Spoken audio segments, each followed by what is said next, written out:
What do you think you'll touch on tonight as major issues in your campaign now that your headquarters is opening?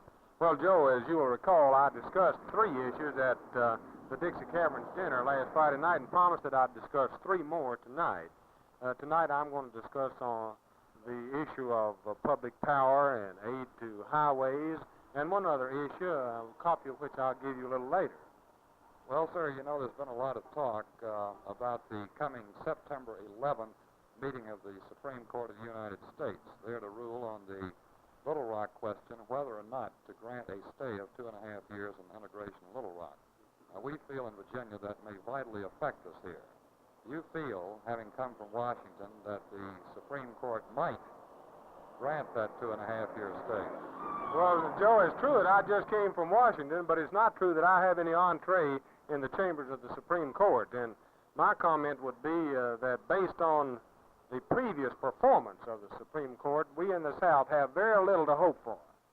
Well, sir, this campaign may be a very heated one, and your opponent, Richard Pence, in a statement the other night said that he did not intend to let you pick the issues in this campaign.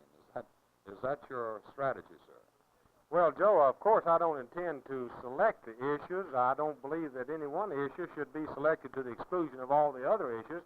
My feeling is that the people have the right to know how both candidates stand on all of the issues. And while I have stated my position on all of the issues in the 6 years I've been privileged to serve in Washington, they've not yet had an opportunity to know how he stands. And it'll be my purpose tonight to state my position on 3 issues. I did so last Friday night. I will do so again next Monday night at the campaign headquarters opening in Lynchburg. By that method, I hope to give my opponent the opportunity to tell the people of this district how he stands on each of those issues. Mr. Poff, you know, this probably, as I said, will be a heated campaign. Now, do you think it will be conducted on a gentlemanly level this fall, or do you think the slugging will have to go all out on both sides? Well, Joe, may I say first of all that insofar as I am concerned, it's going to be a gentlemanly campaign. And secondly, I will say in behalf of my opponent, I'm satisfied that he individually wants to conduct a gentlemanly campaign. Now, what his campaign lieutenants may decide to do, I'm unprepared to predict. But insofar as he personally is concerned, I feel confident that he will want to wage a gentlemanly campaign just as I do. Democrats throughout the South are claiming that the Republican Party is in great disfavor now, Mr. Poff.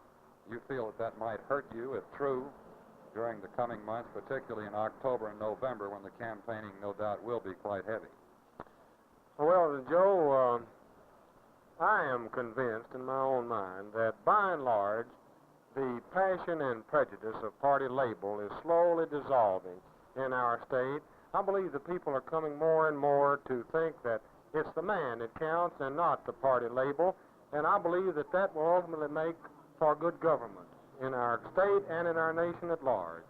I'm sure that everybody wants to approach the thing in a fair-minded way, and instead of thinking about party label, I'm sure they're going to think about what the man has done and what he offers to do for the people.